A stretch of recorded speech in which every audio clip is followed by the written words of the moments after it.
சரீரம், அது மூன்றாவது.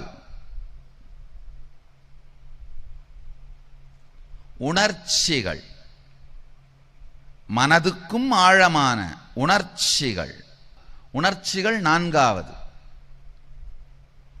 அத விஞ்ஞானமய கோஷம்னு சொல்வோம், விஞ்ஞானமய சரீரம்.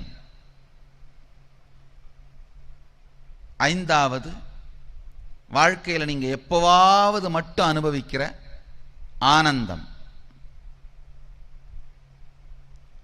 நீங்கள் கலப்படமில்லாத தூய்மையோக நீங்களாகவே இருக்கின்ற இடம். நல்லா புரிஞ்சுக்குங்க. இந்த 5 சரீரங்கள் கோஷம்னு சொல்லுவோம். கோஷம் சரீரம் அப்படின்னா ஒண்ணுதான். இந்த உடம்பு எலும்பாலும் இரத்தத்தாலும் சதையாலும் மஜ்ஜையாலும் ஆன இந்த உடம்பு